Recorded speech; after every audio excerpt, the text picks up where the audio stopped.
Hello everyone, now we want to discuss Chapter 18, How to Derivate a Trigonometric Function. Today's learning outcome, you will be able to find the derivative of sine, cos, and tangent together with constant multiples, sum, and differences. And then, you also can apply the product rule, the quotient rule, and the chain rule for the trigonometric function. Let's begin to derivate sine x first. The derivative of sine x is obtained from plotting the gradient of any point. For example, in here, we calculate the gradient in point A, and we calculate the gradient in point B. Also, we calculate the gradient in point C, and any other points on the sine graph.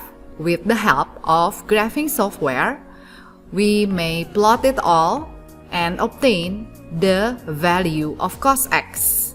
What does it mean? It means when the gradient of sine x obtain the graph of cos x, we know that the gradient is tan for dy dx, so that dy dx of sine x is cos x.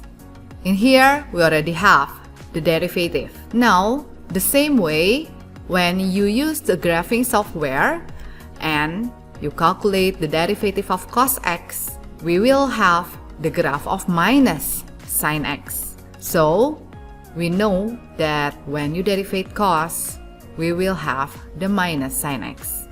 Now, what about the derivative of tangent x? Y equal tangent x. For y equal tangent x, we can make tangent equals sine x over cos x. Then we will have u, which is sine x, u prime is cos x, v is cos x, and v prime is minus sine x. And using the formula of a quotient rule, dy dx will be u prime v minus u v prime over v square. So that in here, we will have u prime cos x multiply with v cos x subtracted by u sin x multiply with minus sin x over v square is cos square. So that we will have cos square x plus sin square x over cos square x, and we can simplify this using identity formula. We will have 1 over cos square, and remember that 1 over cos is, what is it? Secant x. So that it is become secant square x. So this is the derivative of tangent x.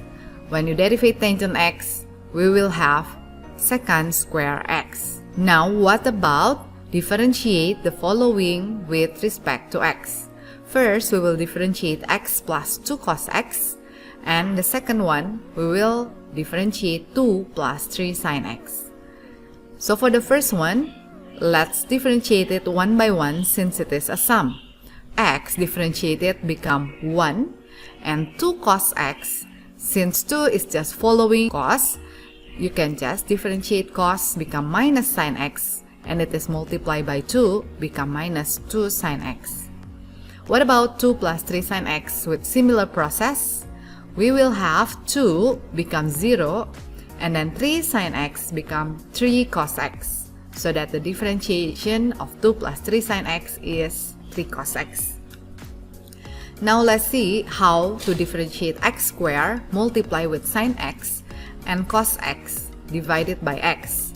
In here, we will apply the product rule, where the x squared is the u, and then the u prime is 2x. V is sin x, and the v prime become cos x. So that using product rule formula, u prime v plus u v prime, we will have 2x multiplied with sin x plus x squared multiplied with cos x. And we can rewrite it become like this. Now for the b part, cos x over x, we will have u, which is cos x, u prime is minus sin x, v is x, and v prime is 1. So, we can derivate it using the u per v formula. U prime v minus u v prime over v square become minus sine x multiplied with x subtracted by cos x multiplied with 1 over v square is x square. So we can simplify, become minus x sine x minus cos x over x square, or you can also put it out, the negative, so we have minus x plus sine x plus cos x over x square. Next, we will prove that secant x is having the derivative secant x tangent x. Using secant x, which is 1 over cos x, using this relation, let's see, we have a chain rule that we can change y become cos to the power of negative 1x. So, what is chain rule? Let's see, we will have the derivative become a times n times u to the power of n minus 1 multiply with u prime. Yeah, don't forget this u prime. So the derivative become minus 1 multiply with cos to the power of negative 2x multiply with the derivative of cos, which is minus sine x. So we can simplify this become 1 over cos square, and we can split the cos become 1 over cos and sine x over cos. The negative is gone. So what we have in here is 1 over cos is secant, sine over cos is tangent x. Example 4. Differentiate the square root of 2 plus cos x with respect to x. So in here, the same, using chain rule, we can make 2 plus cos x become with the power of a half. So that we will have a is 1 multiply with n, which is a half, times u, 2 plus cos x with the power of a half minus 1 minus a half multiply with u prime. So in here, the u prime is 2, which becomes 0, and cos, which become minus sine x. And we can simplify this become minus sine x over minus a half become square root of 2 plus cos x. So this is the result.